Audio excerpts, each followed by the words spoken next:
Hello guys! Welcome again sa ating YouTube channel. So, ngayon guys, ay nagre-repack ako ngayon ng sugar. Pasensyahan nyo na yung boses ko.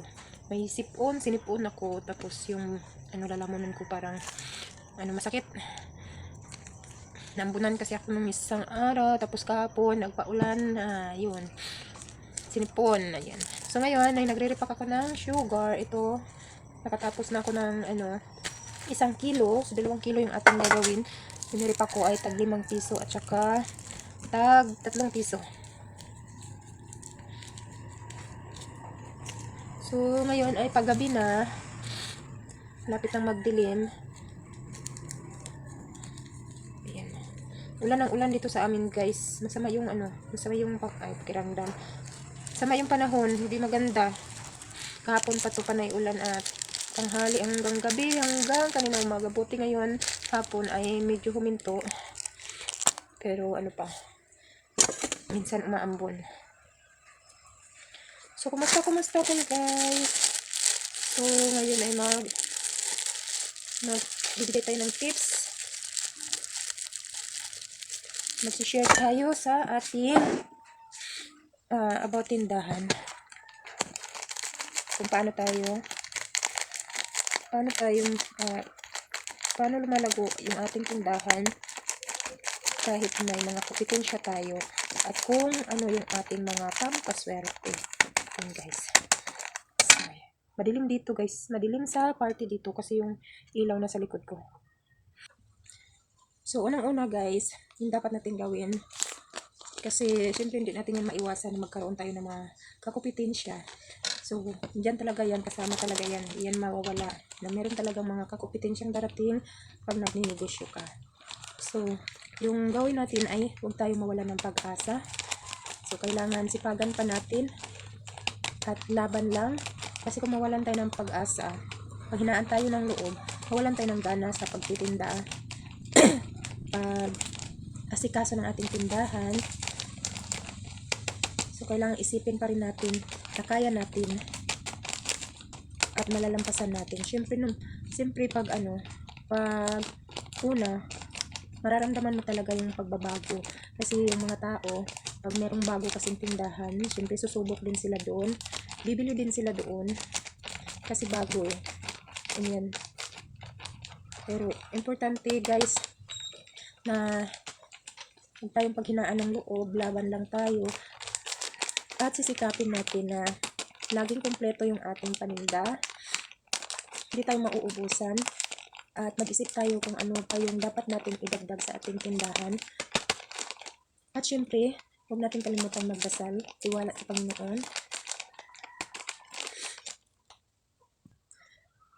At dublin pa natin yung ating sipag. Kailangan sipagan pa natin na kailangan kung ano yung mga hinahanap ng customer ay meron tayo maibigay agad. At yung mga importante, kung ano yung mga mabentang items, kailangan na hindi tayo mawalan. At mga nire-repack natin, kailangan pag konti na lang ay gawa tayo agad para hindi tayo maubusan. So yan talaga ang importante guys, no?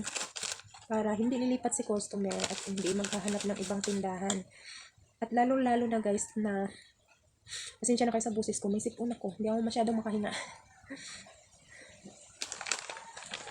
At kailangan importante din sa isang tindahan guys na lagi tayong may barya.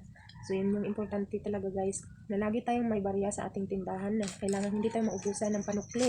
Kasi yung pera ng ating customer, hindi natin alam.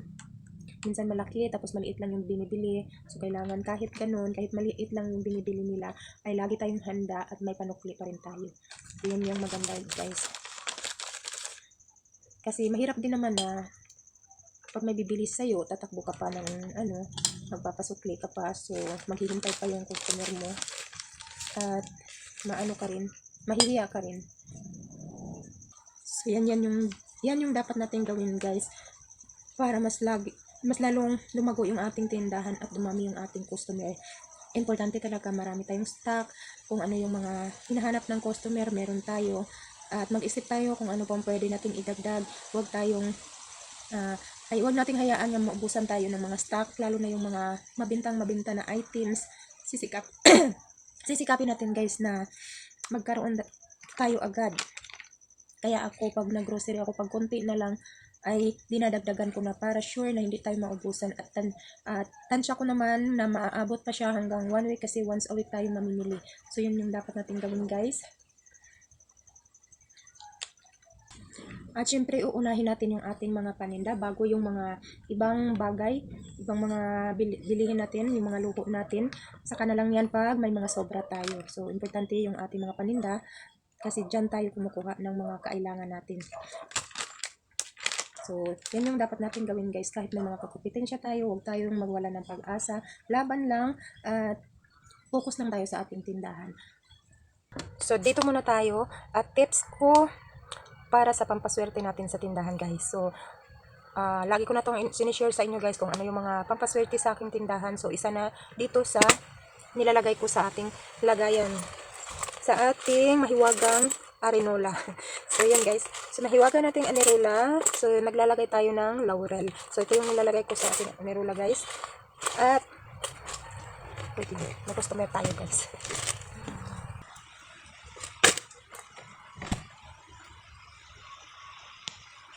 At bukod pa dito guys, ay ito palang laurel ay 13 peraso siya. Yung dahon na wala talaga siyang punit.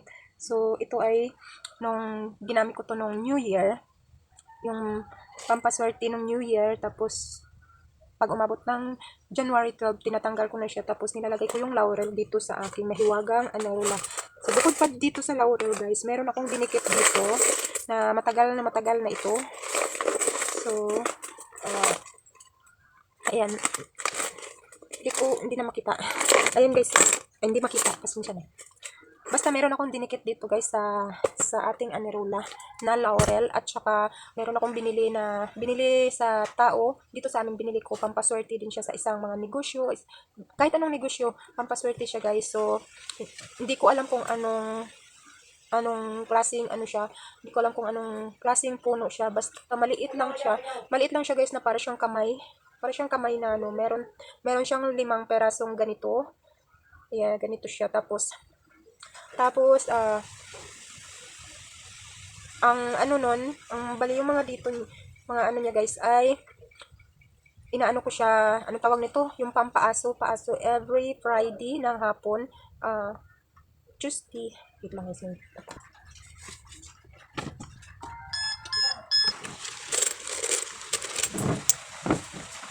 Brown.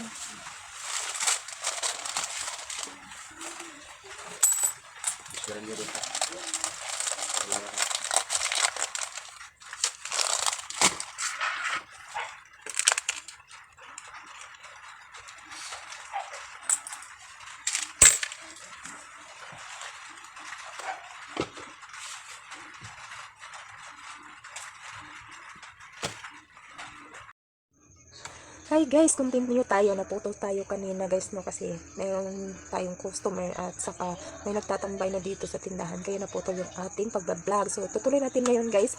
Ngayon ay nagsarado na ako, nag-close na tayo. Haggard na yung lola niya, may sipon pa, sama yung pakiramdam ko ngayon. Tapos yun nga. So continue tayo, sana ba tayo nun. So dito tayo sa akin nilagay ng ano. So sana nakakaalam kung ano tawag sa inyo yung damo. Yung makikita mo yung sa mga damuhan na dumidikit sa damit mo. Ang tawag dito sa amin ay marsicus. Marsicus, di ko alam kung anong tawag sa inyo. Basta yung damon na yung ano niya ay dumidikit sa sa mga damit niyo. Basta yun guys. So kung alam niyo yun, pero tuturuan naman kayo kung meron kayong mabilhan ng mga ganun guys sa inyo, yung pampaswerte ng tindahan. Tuturuan naman kayo nila kung ano yung dapat mong gawin at ano yung halaman na iano mo. So yun yung ginamit ko, yun yung tinuro sa akin, at inaano ko siya tuwing 6 p.m. Tuesday at saka Friday. Yun yung ginagawa ko. So ano ba tawag nyo, nagpapausok ka sa loob ng tindahan at saka labas. Yun yung ginagawa ko guys, na sasabihin naman nila kung ilang beses mo dapat gawin. So yun. At ito yung nilagay ko dito sa aking mahiwagang anerola. Next guys, yung ating isa sa ating mga ginagawang pampaswerte sa ating tindahan, yung tatlong customer natin na first customer, second, and third. Yun yung ginagawa ko. Sinisiperate ko siya, nilalagay ko. Dati ay hindi ko nilalagay ng lagayan, nilalagay ko lang dito sa may papag ko guys, no, nilalagay ko lang. Pero nag-umpisa lang akong nilagay ko sa lagayan nung nagpagawa na ako. Kasi nung time na nagpagawa ako guys, nakalimutan ko, nilagay ko lang sa pag uwi ko, kasi umalis ako. Pag uwi ko, nawala na yung 100 coins na lang natira. Hindi ko alam kung sinong kumuha. Basta yun guys nangyari. Hindi ko alam kung sinong kumuha sa 100 coins na lang natira. So yun yung ginawa.